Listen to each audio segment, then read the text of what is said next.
Chapitre 57. La vie simple du sanctuaire. On ne peut délivrer les hommes qu'en leur montrant qu'ils sont de la race de Dieu et que, dans tout l'univers, il ne peut exister plus grande créature. Et ce qui est expliqué dans ce livre s'y rapporte, car ce n'est point l'esclave qui délivre, mais l'homme libre, comme est libre l'agneau qui ouvre aujourd'hui les portes du royaume à ceux qui sont choisis de Dieu. Sur le royaume des cieux. Vous n'ignorez plus que le royaume des cieux est le royaume de Dieu qui s'établit autour de chaque étoile, comme il s'établit en ce jour sur la terre. Pour cette raison, il faut entendre le royaume de Dieu dans les cieux, dans tout l'univers. Si je persiste à le dire, c'est parce que vous pensiez que lorsqu'une personne mourait, elle montait dans le royaume de Dieu, que d'autres appellent le paradis. Si cela était, les morts monteraient dans des mondes appartenant à d'autres. Cessez plutôt d'être des nourrissons et pensez à ce que nous avons déjà dit. C'est-à-dire que si vous prenez part à la résurrection qui s'opère aujourd'hui, votre âme restera sur la terre dans l'inconscience du temps qui passe, et qu'elle retrouvera un corps de chair autant de fois qu'il y aura de changements solaires. Vous resterez ainsi dans le royaume des cieux, qui est le royaume des anges, existant tout au long de la grande spirale de la vie. L'Esprit Saint vous est donné pour que vous vous en pénétriez.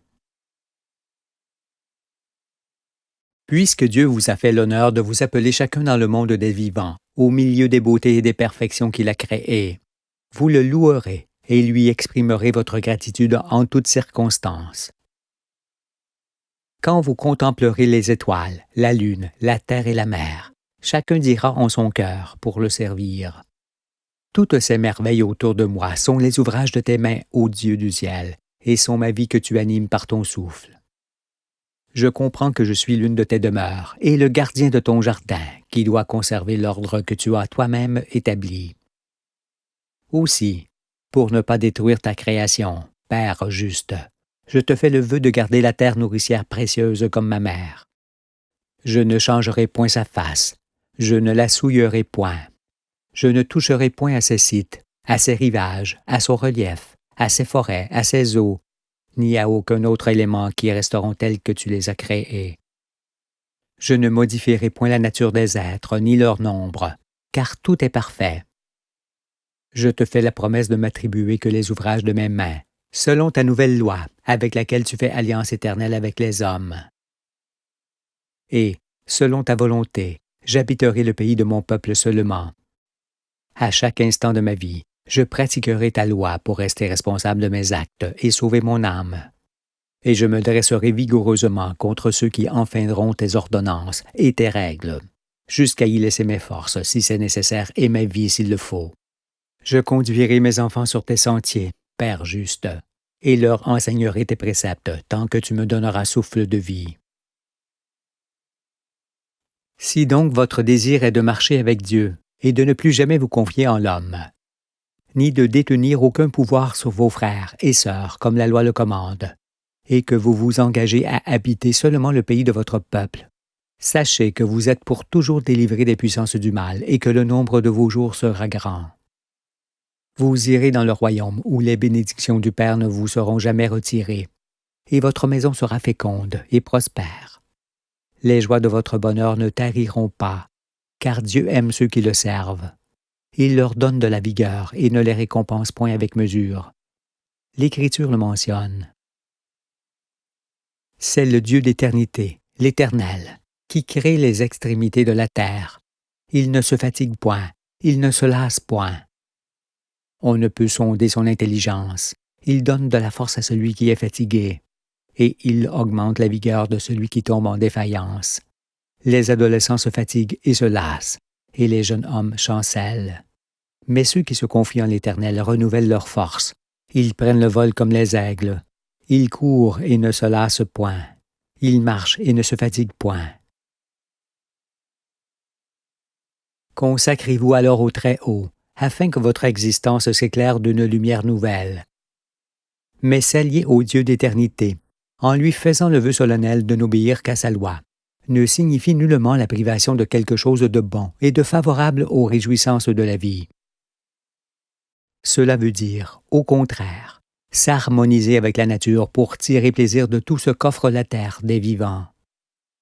Pour ces raisons, et parce qu'il donne un corps de chair pour qu'on le regarde, touche et prenne toutes les bonnes choses de l'existence, le Père rejette les sacrifices personnels et les offrandes qui lui sont faites et abobine ceux qui se flagellent, se frappent et se déchirent la chair pour attirer ses regards. Car ce n'est point pour de telles démences qu'il crée les hommes, mais pour qu'ils rassasient leur âme dans la joie.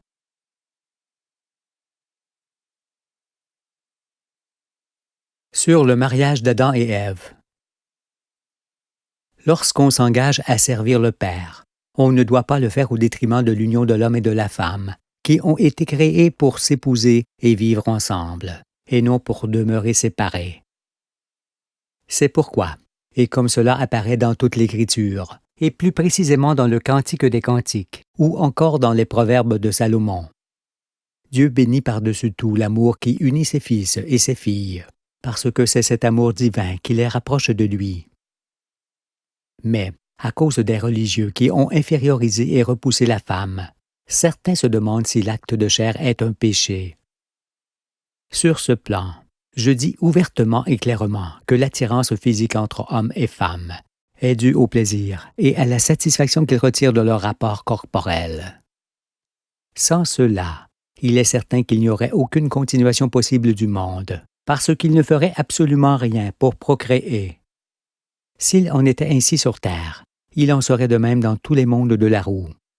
Alors, les étoiles et leurs astres n'existeraient pas, parce que leur raison d'être est justement celle de faire vivre les mondes. Voyez alors, encore une fois, combien tout est lié et parfait dans l'univers. Sachez donc tous que l'acte de chair est un transfert de force nécessaire au bien-être et à l'équilibre de l'homme et de la femme, qui peut déclencher le processus créatif à leur insu.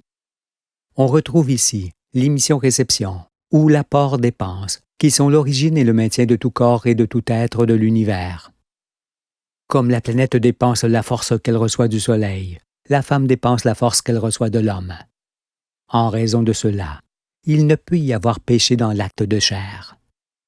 Ce qui est péché, c'est la lubricité, l'impudicité, la débauche, le viol, la pédophilie, l'inceste, l'homosexualité et autres formes de perversion semblables, qui enlaidissent les êtres humains.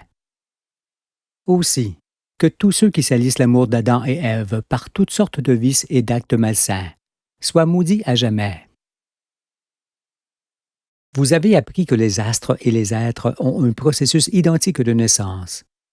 C'est pourquoi, dans la conception et la création du mâle et de la femelle, les deux côtés du courant créatif montrent que le mâle est toujours formé en premier et la femelle ensuite, dans un même mouvement. Pareillement au Soleil qui apparaît avant la planète et le petit satellite auquel il est lié. Il s'agit de l'ordre du courant créatif duquel descend l'ordre des familles. C'est pourquoi Adam et Ève désireront toujours vivre attachés l'un à l'autre par les liens de l'amour. Ainsi, ils fonderont leur famille, qui s'entend quand l'enfant paraît. Car, lorsque l'homme et la femme s'unissent, ils sont une famille en préparation, qui n'est achevée que le jour où les grands-parents donnent la main à leurs petits-enfants. Si donc, vous avez à l'esprit les deux parties complémentaires du courant créatif, que l'on voit aussi à travers l'image du générateur et de la résistance, vous savez que tant que ces deux parties existeront dans l'univers, mâle et femelle demeureront. Cela signifie que, même lors des renaissances qui se feront tout au long du chemin de la vie, Adam et Ève seront toujours hommes et femmes. Cessez alors de croire que les anges sont des êtres asexués, car, en prenant part aujourd'hui à la résurrection des morts, vous êtes déjà ange de Dieu. Lors de ces renaissances corporelles qui se feront à partir des âmes méritantes, peut-être n'y aura-t-il plus procréation, Dieu le sait, mais il y aura toujours contact entre Adam et Ève, qui demeureront tels qu'ils sont dans leur genre. Car tous savez que leurs rapports sont les plus grands plaisirs de la vie et des récompenses en soi. En raison de ces réalités immuables et voulues par le Créateur, nul ne peut penser plus longtemps que les enfants naissent du péché, comme les prêtres de Satan l'affirmaient. Non, les enfants naissent de l'amour des parents que Dieu bénit. parce qu'il est l'essence de l'existence qui abreuve les cœurs d'un bonheur certain, avec lequel les enfants s'approchent de lui. En effet, ce n'est que lorsqu'un fils et une fille de Dieu s'épousent qu'ils prennent ensemble conscience de la beauté du monde, alors qu'elle passe inaperçue aux yeux de ceux qui sont seuls. Pour cette raison, ceux qui s'aiment ne détruisent pas, mais protègent au contraire tout ce qui fait l'objet de leur bonheur. Or, le monde d'argent dans lequel vous viviez ne vous avait pas appris à aimer. Il vous avait au contraire appris à détruire, parce qu'en étant bâti sur le mensonge, il vous faisait opposer mari et femme, jusqu'à déchirer vos unions par le milieu. Et si dans les derniers jours beaucoup craignaient de fonder une famille, cela était dû à vos pasteurs qui détruisaient ce qui en faisait la force. Car, en mettant en pratique leurs préceptes, les mains des uns bâtissaient tandis que celles des autres démolissaient. Et la séparation des hommes et des femmes qui en résultait était un grand malheur, parce que leurs différends annulaient les sources du bonheur et augmentaient le nombre des orphelins. Et puis, sachez que vivre pour soi n'a pas de sens ni de raison. On n'existe pas pour soi, mais pour l'autre moitié de soi, qui est Ève quand on est homme et Adam quand on est femme. Et lorsqu'on fait naître l'amour, il faut veiller à le conforter quotidiennement par des petites attentions à l'égard de son conjoint. Il est certain toutefois que si des couples peuvent vivre unis toute leur vie, d'autres ne le peuvent, en raison de l'évolution des époux qui se fait différemment. Dans ce cas, il vaut mieux divorcer que de commettre l'adultère, car si la violation de la fidélité détruit les conjoints, elle détruit aussi le cœur des enfants qui craignent ensuite de fonder une famille à leur tour.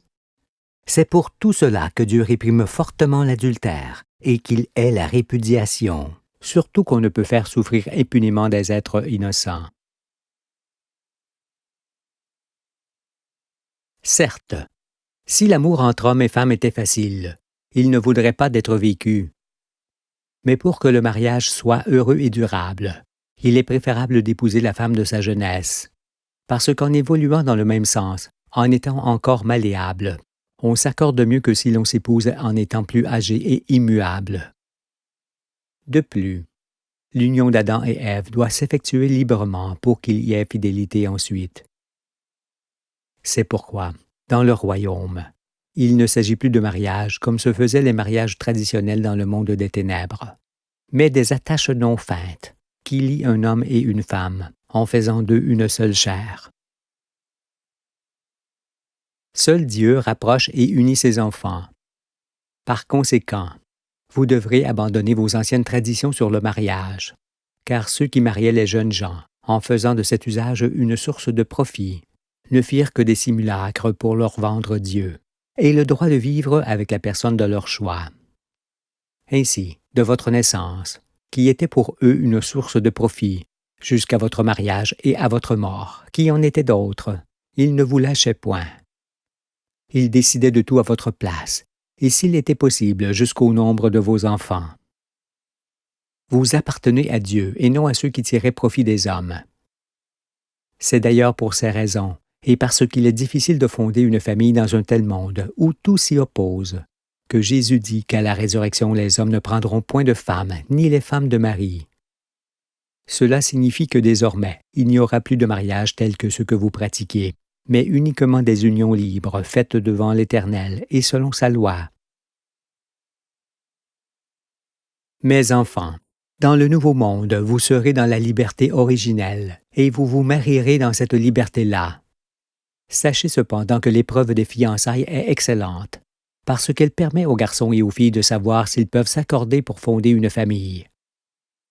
Mais quand on est libre pour tout, depuis la naissance jusqu'à la mort. Entendez cette parole qui vous conduira dans le sanctuaire, et faites alliance avec Dieu. Vos vies seront belles, vos jours seront heureux.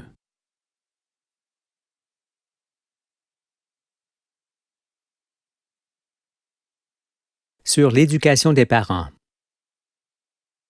Il convient aussi de savoir qu'Adam et Ève ne donnent nullement la vie, ni à leur enfant ni à leur œuvre. Quand Adam féconde Ève et qu'elle enfante, c'est grâce au Père et non à eux-mêmes qu'un petit enfant vient au monde. Serait-il Dieu pour donner la vie? On remarque cependant qu'au sein de la création, plus un être est complexe, plus il a besoin d'assistance après sa naissance.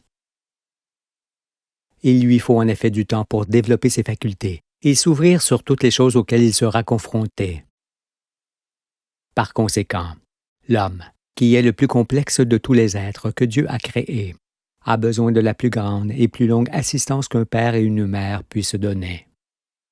De plus, en ayant besoin d'affection depuis son plus jeune âge, l'enfant ne doit pas être élevé sans que ses parents soient épris l'un de l'autre, car l'amour qui les unit se portera sur lui. Né de cet amour, il en fait la nourriture de son cœur et son refuge. Sachez alors que l'affection des parents est l'origine de la force mentale d'un enfant et que, s'il en est privé, il sera déséquilibré, avec tous les risques que cela comporte pour sa santé. Veillez donc à être unis avant de mettre un enfant au monde. N'agissez pas comme ces femmes déçues qui veulent élever seules leur enfant, parce qu'elles ne comprennent pas qu'un enfant a besoin des yeux et de l'affection de son père et de sa mère pour discerner le bien du mal et rester équilibré. Seuls les animaux peuvent être élevés en dehors des notions du masculin et du féminin, parce qu'ils n'ont pas les mêmes facultés à développer, ni les mêmes risques de se perdre en grandissant.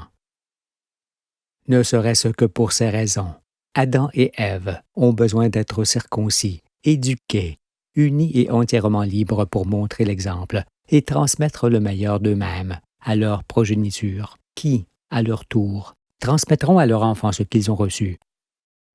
S'il n'en était pas ainsi, il y aurait forcément régression et dégénérescence, parce que l'ascendance, l'amour, le milieu, l'éducation et la liberté sont les facteurs essentiels au bon développement de tout être vivant.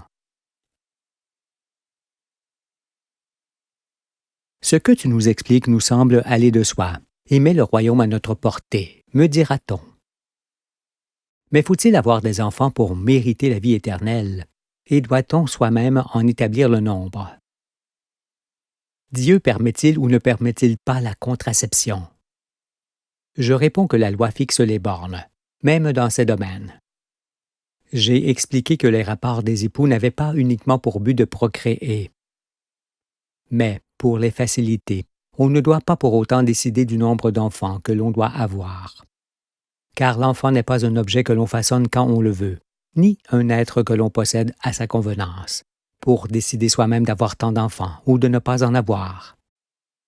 Non, seul Dieu l'appelle dans le monde, car lui seul sait s'il doit ou non exister. C'est pourquoi il ne vous demande pas d'avoir un nombre d'enfants déterminé, ni ne vous oblige à procréer pour mériter la vie éternelle. Abstenez-vous alors de forcer la nature dans un sens ou dans l'autre, c'est-à-dire de rendre stérile la femme fertile ou de rendre fertile la femme stérile. Néanmoins, vous pouvez avoir recours à des moyens de contraception simples et temporaires qui n'affectent nullement la santé, comme, par exemple, l'abstinence passagère. La circoncision de votre cœur vous dira toujours ce que doivent être vos comportements à l'égard de la vie. Mais veillez à ne pas faire de l'acte de chair la raison principale de votre existence. Sinon, en devenant esclave de vos désirs, vous perdriez votre âme.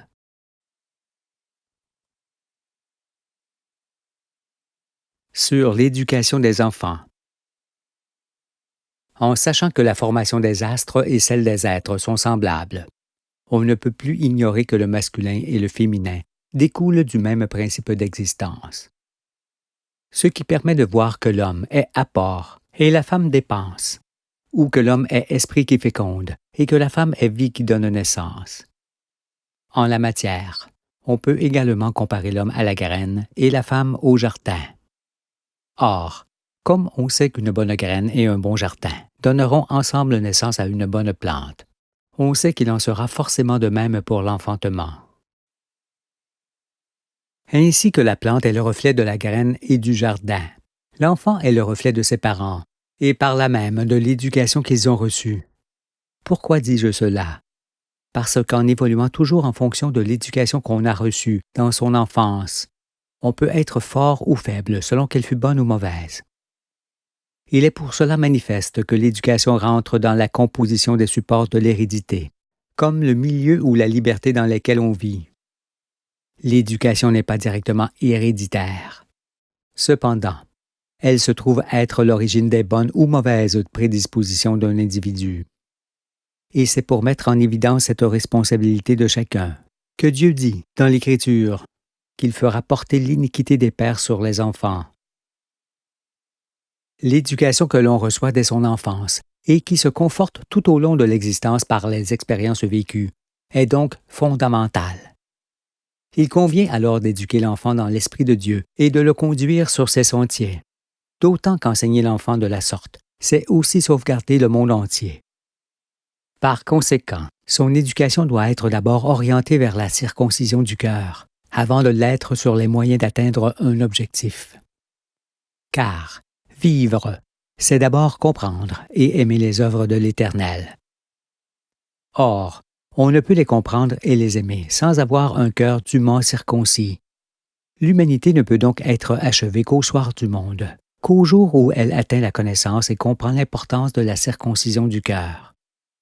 C'est alors que ne restent sur terre que ceux qui peuvent éduquer leur progéniture, parce que, dans leur royaume, un enfant non éduqué ne pourra nullement subsister. Il succombera à la loi. Pour ces raisons, Dieu ne s'adresse pas au monde qui n'a pas de tête, mais s'adresse à son Fils unique qu'il place à la tête du monde pour qu'il se fasse entendre des hommes et des femmes de tous les peuples. En effet, le monde s'entend d'abord formé par Adam et Ève, ensuite par leur famille, puis par une association de familles formant une tribu, puis par les tribus d'un peuple, puis par les peuples d'une génération, et enfin par les 4 générations colorées du monde entier. Aussi, ceux qui ne conçoivent plus Adam et Ève unis, en famille et responsables de tout, sont à bannir du milieu de vous. Parce que l'homme qui rejette la femme et la femme qui rejette l'homme sèment la confusion et le trouble parmi les populations. Ils ne peuvent alors entrer dans le royaume de Dieu, dont la famille est la base. Surtout que renier les œuvres du Père, l'homme et la femme, c'est renier son Fils et tourner le dos au salut qu'il apporte.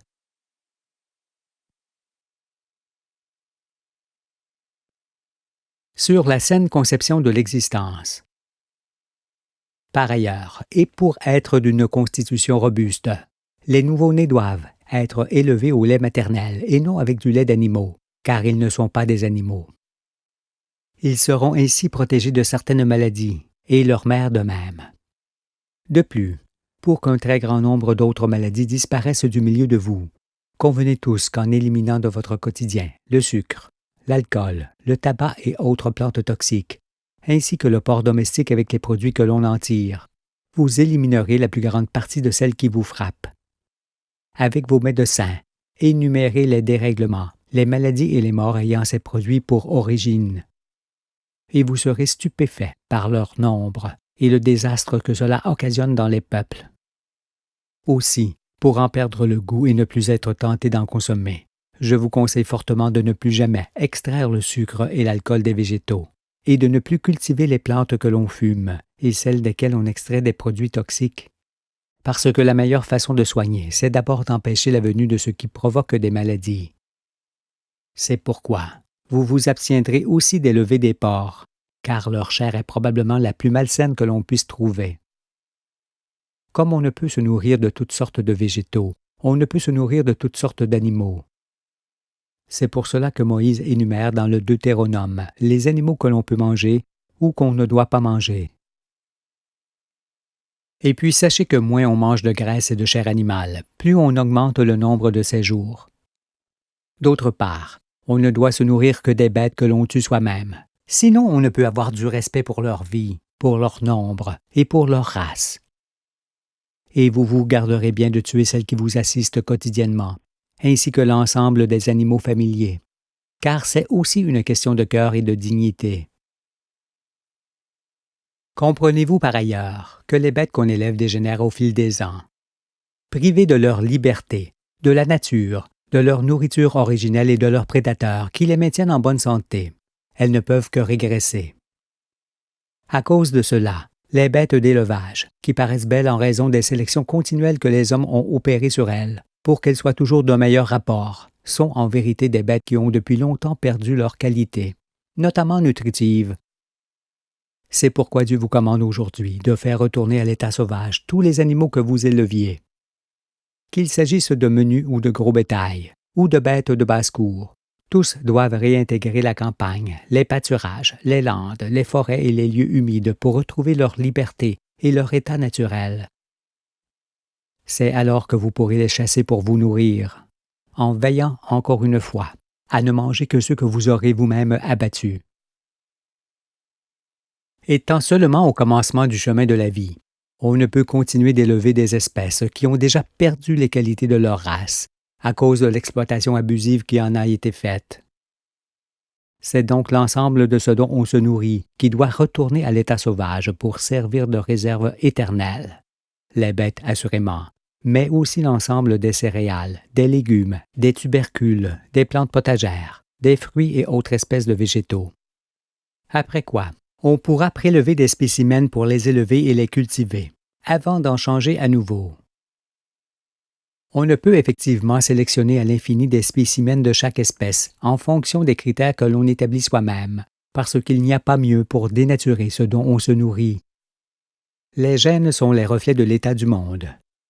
C'est pourquoi seule l'interdépendance des éléments de la création est en mesure de garder ce qui doit l'être et d'ôter ce qui ne doit point exister. Forgez-vous alors un nouvel esprit plus proche des réalités, car tout ce que Dieu crée est parfait. En raison de quoi, vous ne laisserez point vivre ceux qui tenteront encore de modifier les organismes par toutes sortes de manipulations d'éléments du chromosome, parce qu'ils ne sont point les créateurs des créatures pour modifier leur nature et celle du monde entier. Dorénavant, dans le sanctuaire, vous devrez recourir à des méthodes plus naturelles que celles que vous employez dans ce monde pressé. Pour vous nourrir et éviter la maladie qui vous emporterait, vous rechercherez toujours la nourriture la plus simple et la plus digeste. En ce sens, vous éviterez les plats richement cuisinés et vous vous abstiendrez de consommer le sang des animaux. D'autre part, vous devrez manger seulement des produits frais ou des produits que vous conserverez vous-même à l'état naturel dans votre cité. Sur ce point, sachez que le fait de congeler les aliments pour les conserver indéfiniment est une contrainte inutile et un désastre pour la qualité, comme l'est aussi ceux que l'on conserve artificiellement avec des produits chimiques. Ces façons de conserver et de distribuer les aliments n'appartiennent qu'au monde de folie qui s'achève. Mais d'aucune manière, vous ne les reproduirez dans le sanctuaire, où vous consacrerez tout votre temps à préparer vous-même ce que vous consommerez. Vous reviendrez alors à des méthodes simples. Par exemple, vous garderez le vin dans des tonneaux, les céréales et l'huile dans des jarres, les autres denrées dans des pots de terre émaillés ou dans des récipients de verre dépourvus d'air et dûment fermés, car il n'y a pas mieux pour préserver leur qualité. Avec ce même esprit, vous confectionnerez vos vêtements avec des matières naturelles que vous teindrez dans les coloris dégradés de la nature, et vos maisons seront pareillement bâties avec les matériaux locaux. Ainsi, avec cette vie naturelle et simple, vous garderez le sommeil paisible de votre enfance.